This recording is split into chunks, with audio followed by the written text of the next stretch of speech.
नमस्कार दोस्तों, मैं श्रुति पांडे स्वागत करती हूँ आप सभी का आपके अपने YouTube channel achievers knowledge hub में। दोस्तों, कुछ बच्चों के वीडियोस में कमेंट्स मिले कि क्लासेस उन्हें बहुत अच्छे से समझ में आ रही हैं और जीएस जो है उन्हें जो पहले जितनी कठिन लगती थी आज वो उन्हें उतनी ही आसान लग रही है। मैं आपसे एक कमिटमेंट और करती हूँ कि ये जीएस आपको केवल ज्योग्राफी ही नहीं, चाहे वो इतिहास हो, चाहे वो पॉलिटी हो, साइंस हो, कुछ भी हो, आपको बहुत अच्छे से समझ में आएगा और आपको कोई टॉपिक ऐसा नहीं दिया जा रहा जो आपको अधूरा ज्ञान दे या अधूरे प्रश्न उत्तर को आपको समेट के दे। मैं पूरी कोशिश कर रही हूँ कि हर एक टॉपिक को इस तरह से पढ़ाऊं कि वो आपको बहुत आसान और सरल भाषा में समझ में आ जाए। कल ज्योग्राफी में लेक्चर 6 में हम लोगों ने पृथ्वी के अक्षांश और देशांतर रेखाओं को डिस्कस किया था। आज मैं देशांतर रेखाओं को बताऊंगी। देशांतर रेखाओं को बताने से पहले एक चीज मैं आपको बता दूं कि अक्षांश रेखाएं जो है, जो मैंने कल आपको बताई थी, अक्षांश रेखाएं काल्पनिक रेखाएं हैं। चाहे वो अक्षांश रेखाएं हो, चाहे वो देशांतर रेखाएं हो, ये दोनों ही रेखाएं वास्तविक नहीं होती है, ये काल्पनिक रेखाएं होती है। बात समझ में आ गई आपको? और कल मैंने अक्षांश रेखाओं के विषय में जो भी समझाया था, उम्मीद करती हूँ कि वो आपको समझ में आया होगा और आपने उससे टॉपिक को कंप्लीट करके अपने नोट्स कंप्लीट कर लिए होंगे। मैं बहुत जल्द आप लोगों के नोट्स भी देखूंगी। आप अपने नोट्स को डे बाय डे कंप्लीट करते रहिए, बहुत जल्द हम लोग आपके नोट्स भी देखेंगे। ठीक है, तो स्टार्ट करते हैं देशांतर रेखाएं।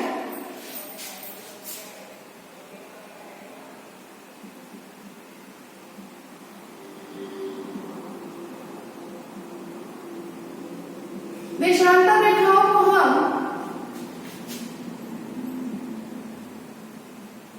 लॉन्गिट्यूड्स कहते हैं। क्या कहते हैं? लॉन्गिट्यूड्स कहते हैं। ठीक है,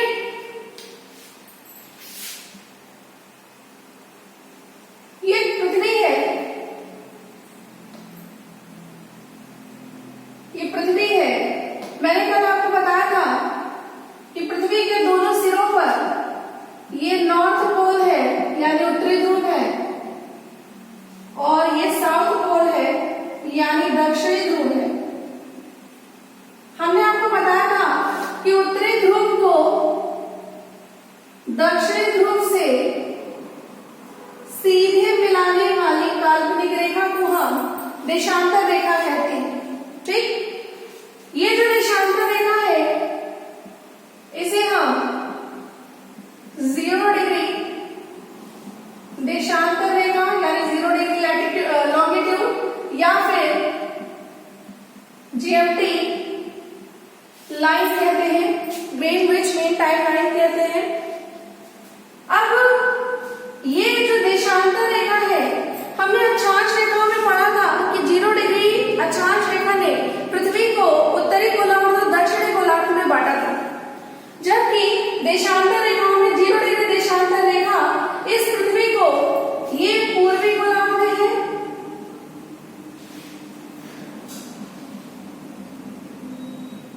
और ये है पश्चिमी गोलार्ध।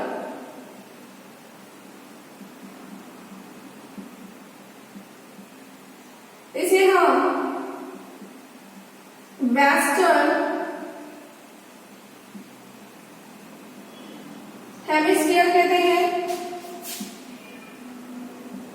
और इसे हम ईस्टर्न हेमिस्फीयर कहते हैं।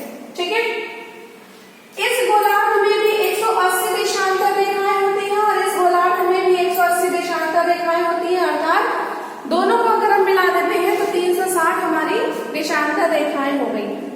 ठीक है, अब यहां से समझते हैं ये जो 0 डिग्री देशांतर रेखा है, इसी से पूरे विश्व के समय का निर्धारण किया जाता है। इसी से पूरे विश्व के समय का निर्धारण किया जाता है। कैसे?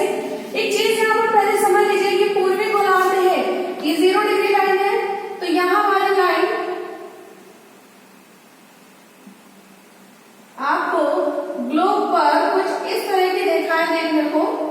मिलेंगे। तो देशांतर रेखाएं जो है इसकी लंबाई सभी जगह पर बराबर होती है। क्यों? क्योंकि ये इस पोल से यानी इस ध्रुव से निकली और इस ध्रुव में मिल गई। ठीक है, तो पहले वाले को 10 डिग्री ईस्ट, 10 डिग्री, फिर 20 डिग्री, फिर 30 डिग्री, फिर 40 डिग्री, इस तरह से करते हैं। सेम तरीके से इधर वाले को W करके डिनोट करेंगे, यानी 10 degree W, 10 degree 20 degree W, इस तरह से डिनोट करेंगे। तो इससे आपको समझ में आ जाएगा देशांतर रेखाएं कितनी होती है। ठीक है, अब यहाँ पर कुछ पॉइंट समझते हैं। दो देशांतर रेखाओं के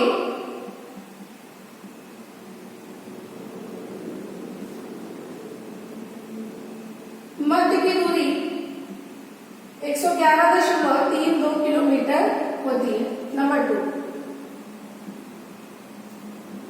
देशांतर रेखाओं से समय का पता लगाया जा सकता है। ठीक है, अब इसके आगे देखिएगा 0 डिग्री, इसको इंटरनेशनल टाइम लाइन यानी कि अंतरराष्ट्रीय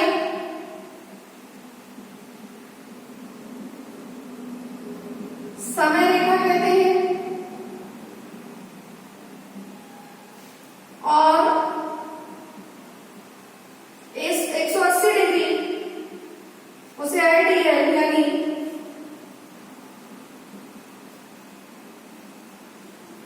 अंतरराष्ट्रीय तिथि रेखा कहा जाता है। ठीक है, यहां पर एक प्रश्न आप और समझिएगा। आपसे पूछना है 0 डिग्री लाइन कहां से गुजरी है, तो ध्यान रखिएगा ये लाइन लंदन के ग्रीनविच स्थान से निकली है।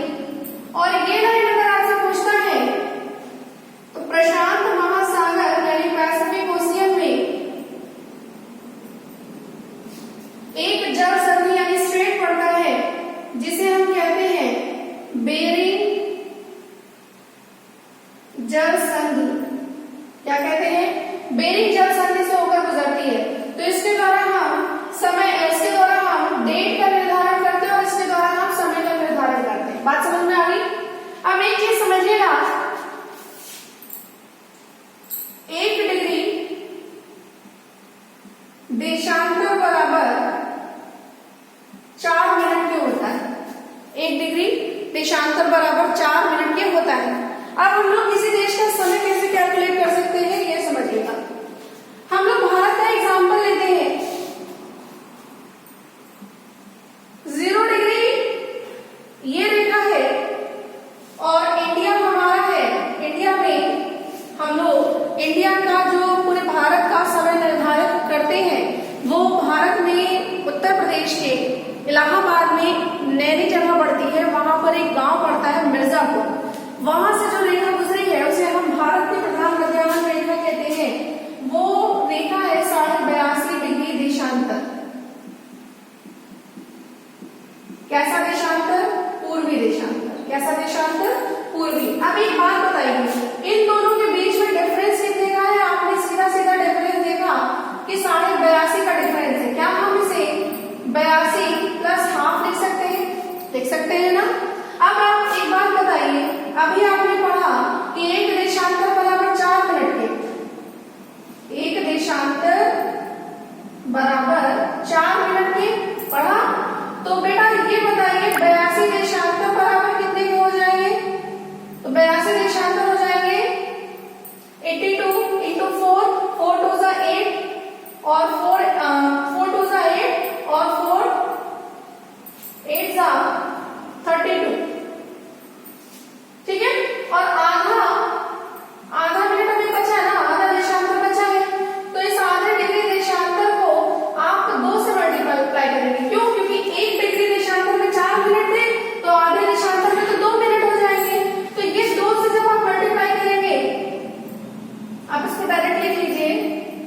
साफ था ना, आप इसमें 2 मिनट और ऐड कर दीजिए तो आपका मिनट हो गया 330 मिनट।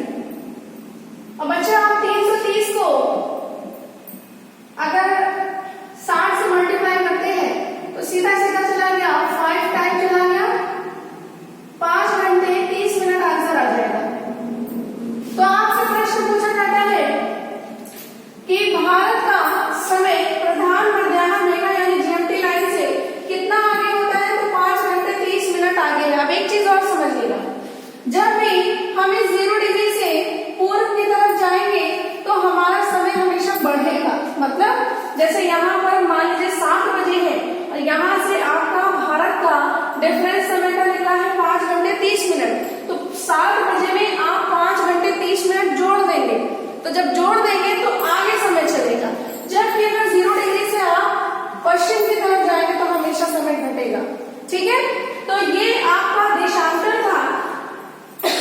देशांतर में आपने देखा कि पूरी पृथ्वी पर उत्तरी ध्रुव को दक्षिणी ध्रुव से मिलाने वाली एक सीधी लाइन हमने खींची जिसे हमने 0 डिग्री देशांतर रेखा कहा। इसे जीएमटी लाइन यानी ग्रीनविच मीन टाइम लाइन कहा जाता है, ग्रीनविच मध्याह्न रेखा कहते हैं। और ये लाइन ही आईटीएल यानी इंटरनेशनल टाइम लाइन कहलाती है, अंतरराष्ट्रीय समय रेखा कहलाती है। और ये गुजरी है लंदन के ग्रीनविच से। ये ऐसी रेखा है जहां से पूरे विश्व के देशों का समय निर्धारण किया जाता है, जबकि 180 वाले को अगर हम देखते हैं इसे आईडीएल कहते हैं। और आईडीएल इंटरनेशनल डेट लाइन है, अंतरराष्ट्रीय तिथि रेखा, जो कि प्रशांत महासागर में यानी पैसिफिक ओशियन में बेरिंग जलसंधि बेरिंग स्ट्रेट से गुजरी है। ठीक है, इसके बाद में मैंने आपको बताया, जब भी देखिए सीधी सी बात समझिएगा, जब भी आपको किसी भी देश का समय निकालना हो आपको 3 चीजें चाहिए होंगी। दोनों देशों की स्थिति पता होनी चाहिए कि दोनों देश कितने देशांतर पर है, फिर एक देश का समय पता होना चाहिए। जब आपको ये पता चल जाएगा तो आप किसी भी देश का समय निकाल सकते हैं। ये परीक्षा की दृष्टि से बड़ा महत्वपूर्ण क्वेश्चन है कि एक देशांतर में कितने मिनट होते हैं, तो एक देशांतर में 4 मिनट होते हैं। बात समझ में आ गई? तो ये आपका देशांतर रेखाएं थी। परीक्षा में एक बार प्रश्न इन सबसे बिना पूछे हुए एक छोटा सा प्रश्न पूछ लिया गया कि पृथ्वी पर जो अक्षांश और देशांतर रेखाएं पाई जाती हैं ये कैसी रेखाएं, वास्तविक है, काल्पनिक है, दोनों है या है ही नहीं। तो कुछ बच्चे ग्लोब पर आपको ये डॉटेड लाइंस दिखती है, इसलिए कुछ बच्चों ने क्या किया, सीधे उसे वास्तविक रेखाएं करके टिक कर दिया, जो कि गलत था। आपकी अक्षांश रेखा पूछे, आपकी देशांतर रेखा पूछे, दोनों ही रेखाएं आपकी काल्पनिक रेखाएं हैं, ना कि वास्तविक। बात समझ में आ गई? तो ये देशांतर